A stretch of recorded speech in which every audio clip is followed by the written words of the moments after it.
Hey Bryan, what you got there? Oh, just another sick disc.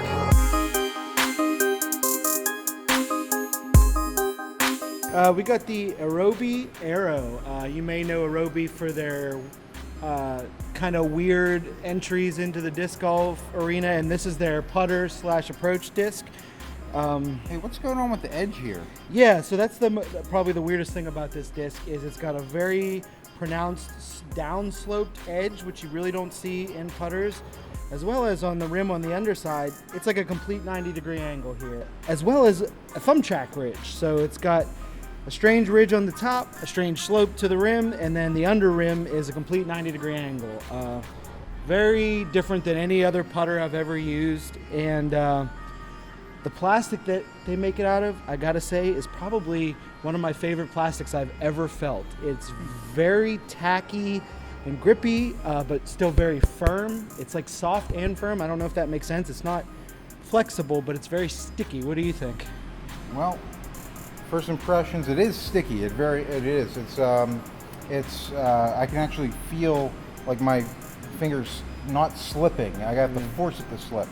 So as far as the way that it feels in the hand, kind of feels like I'm missing a disc where my putter normally would be, like where my putter would normally rest.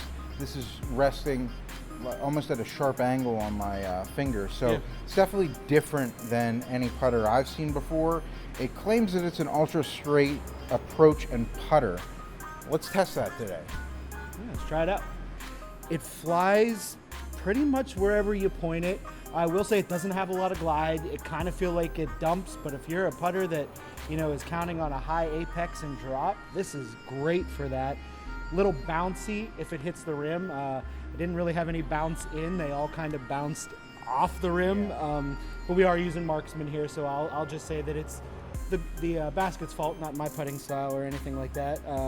But yeah, I actually don't mind this, and you can really rip it into a headwind. I have thrown it outside, and it reacts really well in the wind because it doesn't have a lot of glide. The wind kind of pushes it up a little bit where it would normally fall, and I really like it. I will probably never use it, but I really like it. It is an interesting disc. I imagine throwing it would be a lot different than putting with it. Right. I was having problems, however, with this one putting. It took me a while to get down this shot. Here's my theory. When this thing hits here and the chains pop it out, it's already like there's no coming back from this here. Okay? Yeah. With this disc. Occasionally, I think if you have a disc that's rounder, it can catch onto something here and maybe come in that way. Yeah. But with this being the shape that it is, it's kind of already at a disadvantage. All right, so Bryan, as far as this disc goes, is it a sick disc or is it a sick disc? I'd have to say for me, it's probably a sick disc. I really love the plastic. For me, this is going to be a sick disc. Yeah. I think this one's just wouldn't be what I'm looking for in a disc. But, there's definitely always somebody out there that always likes something different. This is a PDGA approved disc, right? Yeah, no, definitely. It's you just gotta like the way it feels in your hand. It feels different than any other putter, and I feel like maybe it kind of keeps the nose down a little bit. If you have a problem with lifting, this might be a good disc to try out.